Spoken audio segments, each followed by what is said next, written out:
26 दिसंबर सिख इतिहास का एक ऐसा दर्दनाक दिन था जिसे याद करके सभी की रूह कांप जाती है। इस दिन गुरु गोबिंद सिंह जी के दो छोटे साहिबजादों ने अपने धर्म को छोड़कर कोई दूसरा धर्म अपनाने से साफ मना कर दिया, बल्कि दीवार में जिंदा चिनवाए जाना हंसते हंसते स्वीकार कर लिया। अपनी शहीदी देकर उन्होंने पूरी दुनिया को दिखा दिया कि हमें अपने धर्म को बचाने के लिए मर मिटने से भी पीछे नहीं हटना चाहिए।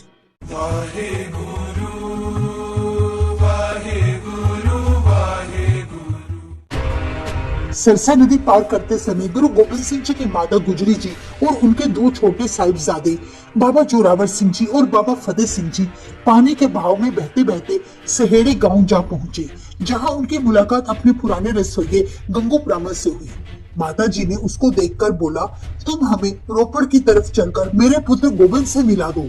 पर गंगू माता जी के पास मोहरों की थैली देखकर बेईमान हो गया। सोचने लगा किसी भी तरह ये धन मुझे हासिल हो जाए। उसने माता जी से कहा, जब मुगलों की सेना हट जाएगी तो मैं आपको गुरु जी के पास छोड़ आऊंगा, तब तक आप मेरे घर में शरण ले लें। वह दुष्ट ब्राह्मण केवल धन को देखकर उन्हें अपने घर ले आया।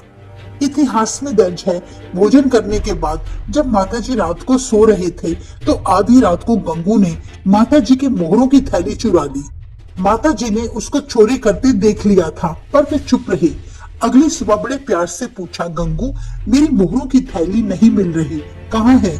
गंगू यह सुनकर बुरी तरह घबरा गया और बोला, माता जी आप मुझे अच्छा इनाम दे रहे हो। एक तो आपको मैंने अपने घर में जगह दी, दूसरा आप मुझे ही चोर बना रहे हो। यदि मुगलों को भनक मिल गई कि मैंने गुरु गोबिंद सिंह जी के परिवार को अपने घर में रखा है तो वो मेरे घर को ही तबाह कर देंगे।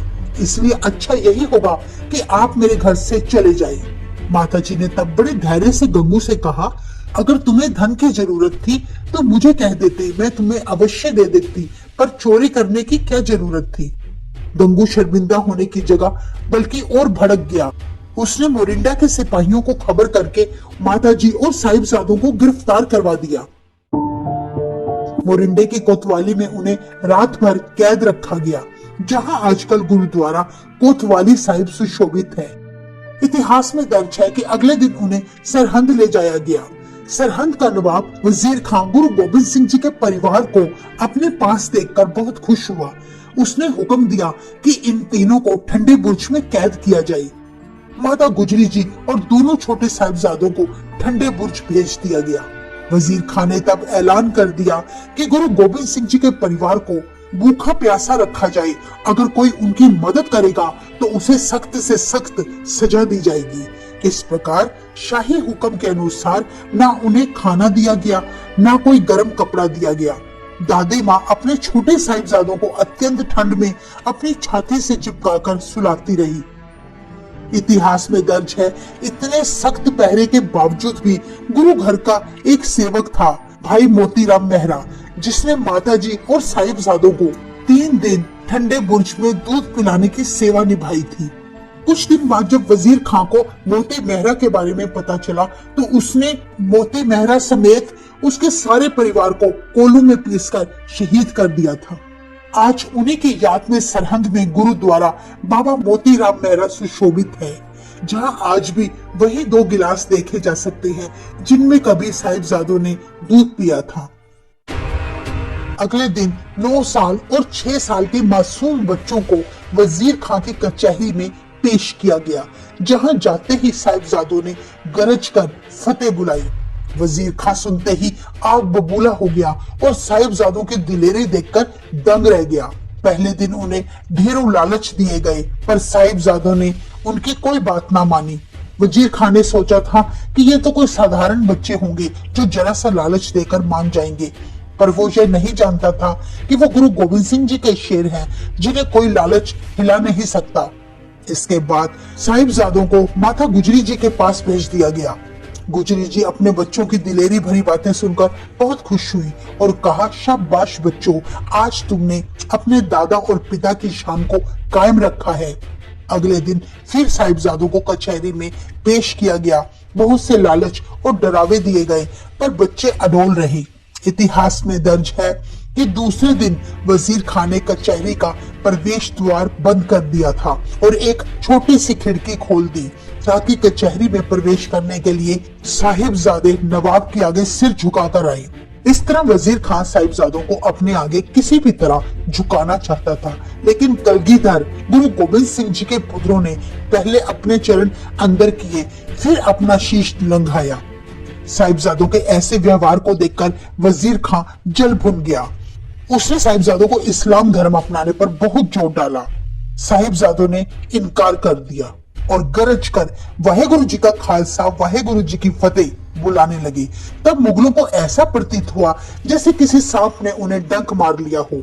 वजीर खान उन्हें लालच और डरावे देने लगा, पर गुरु गोबिंद सिंह जी के शेरों ने संयम नहीं खोया। वजीर खान ने दोनों साहिबजादों को कहा कि तुम इस्लाम धर्म अपना लो तो हम तुम्हें छोड़ देंगे। तो साहिबजादों ने कहा, जालिम वजीर खान, मुसलमान बनकर भी तो हमें एक दिन मरना ही है, फिर हम अपना सिख धर्म क्यों छोड़े? क्या तेरी मौत नहीं आनी अगर तू मुसलमान है? तू हमें स्वर्ग की परियों का क्या लालच देता है? हमारे घर की मर्यादा बेगम नहीं मौत है। ऐसी बातें वजीर खान को बर्दाश्त ना हुई। वह बोला, तुम अभी बहुत छोटे हो, फूलों के समान हो। मैं जैसे जैसे तुम पर तरस करता हूँ तुम अकड़ते जा रहे हो। अगर तुम इस्लाम कबूल नहीं करोगे तो मैं तुम्हारा कत्ल करवा दूंगा। जुल्मों की आंधी आती देखकर मलेर कोटला का खान, जो बड़ी देर से खामोश खड़ा देख रहा था, वह बोला, वजीर खान, कुछ तो खुदा का खौफ करो। कुरान की किस आयत में लिखा है कि बच्चों का कत्ल करो? तुम्हारा सरहंद पापों के भार तले पाताल में गर्क हो जाएगा। इतना सुनकर वजीर खान थोड़ा घबरा गया। तब उसे लगा शायद वह बहुत बड़ा गुनाह करने जा रहा है। वजीर खान का दिल पिघलता देखकर तब दीवान सुच्चानंद बोल उठा, ये तो काफिर के पुत्र है, एक मिनट भी जीवित नहीं रहने चाहिए। उस समय सुच्चानंद ने आग में घी डालने का काम किया। वजीर खान ने जानबूझकर तब बच्चों को डराने के लिए कहा, तुम्हारे पिता गोविंद सिंह जी और बड़े दो भाई चमकौर की जंग में मारे जा चुके हैं। इस जहान में अब तुम्हारा कोई नहीं बचा, इसलिए तुम चुपचाप इस्लाम स्वीकार कर लो, तब तुम्हारी जानें बख्श दी जाएंगी। तब साहिबजादे जोरावर सिंह ने कहा, अगर तो हमें छोड़ भी देगा तो हम अपने गुरु पिता का काम संभालेंगे। हम अमृत छकाकर लाखों सिंह तैयार करेंगे, तेरे जैसे जुल्मियों को कोहलों में पीसेंगे ताकि जुल्मों से दुखी धरती सुख का सांस ले सके। तेरे जुल्म के विरुद्ध तलवार उठाकर तेरी शाही फौज का सत्यानाश करेंगे। साहिबजादों के मुख से ऐसे कटु वचन सुनकर वजीर खान ने तभी हुक्म दिया कि अब इन काफिरों को मेरी आंखों से दूर ले जाओ और इन्हें जिंदा दीवार में चिनवा दो। तीसरे दिन वजीर खान के सिपाही साहिबजादों को कचहरी ले जाने के लिए आए। तब माता गुजरी जी ने कहा, उठो मेरे शेर पुत्रों। उनका मुख चूम कर कहा, मेरे छोटे वीरों, तुम उस गोविंद के लाल हो जिसने धरती के सारे दर्द मिटा दिए, जिसका नाम लेने से पापी भी थर थर कांपते हैं। कभी दुश्मनों के सामने उन्होंने हार नहीं मानी। अगर तुम्हें दुश्मन लाखों की दौलत भी दे तो भी मेरे लाडलो हार न मानना। अपने धर्म को दाग मत लगने देना। तुम सिखी के महलों में मोती बनकर जड़ जाओ। इसके बाद माता जी ने साहिबजादों को छोटी छोटी दस्तारें पहनाकर तैयार कर दिया।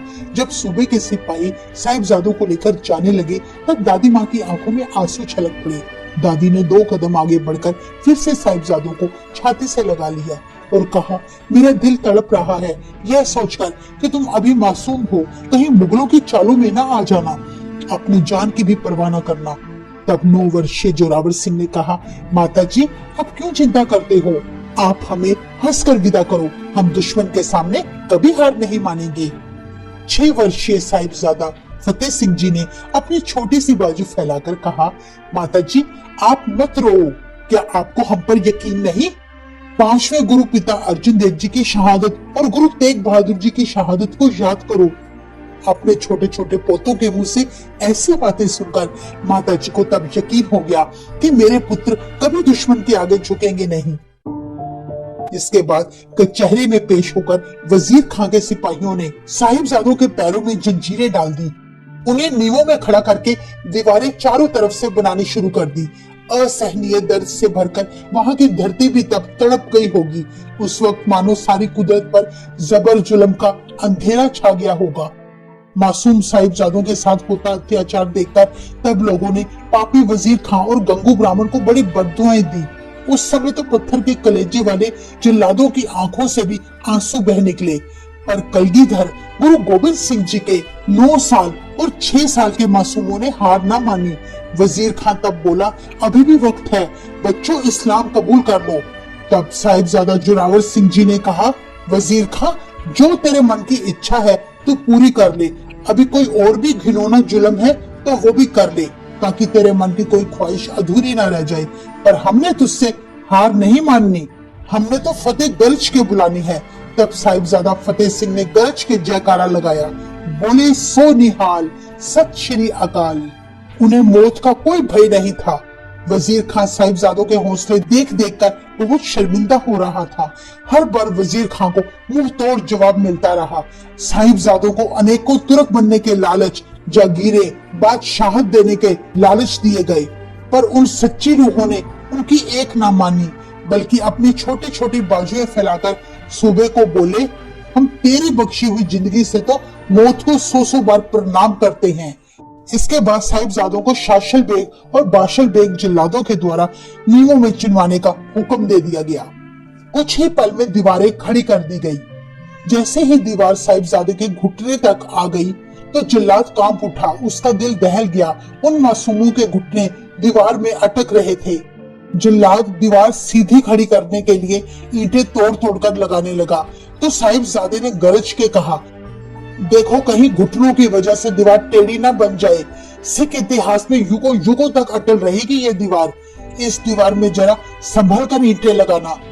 कहते हैं तब जल्लादों ने दीवार सीधी बनाने के लिए उन घुटनों को छील दिया। उन मासूमों के खून से धरती लाल हो उठी। दोनों बच्चे जपजी साहिब का पाठ करते रहे। जब दीवार बाबा फतेह सिंह जी की ठोडी तक आई तब साहिबजादा जोरावर सिंह की आंखों में आंसू भर गए, पर उन्होंने आह तक न भरी। तब बाबा फतेह सिंह जी ने कहा, भाई तू कहीं हिम्मत ना हार जाना मेरे जाने के बाद। दादी माँ ने कहा था, धर्म को दाग नहीं लगाना। तुम उस दादा के पोते हो जिन्होंने सारे हिंद की इज्जत रखी है। तब जोरावर सिंह ने बाबा फतेह सिंह की तरफ मोह भरी नजरों से देखकर कहा, मैं बिल्कुल भयभीत नहीं हूँ, पर मन में ख्याल आ गया कि तू मेरे से उम्र में छोटा है और मुझसे पहले ही शहीद हो चला है। मैं तुझे अपनी बाहों में लेकर आखिरी बार प्यार भी नहीं कर सका। दुनिया से रुखसत होते समय साहिबजादे ने गरज के फतेह बुलाई। वहां खड़े सारे पापी कांप उठे। खूनी दीवार लहू के साथ लथपथ होकर तैयार हो गई। तब तक वे दोनों इलाही नूर शहादतें प्राप्त कर चुके थे। माता गुजरी जी को जब अपने पोतों की कुर्बानी का पता लगा तो वे भी उसी समय सचखंड चली गई।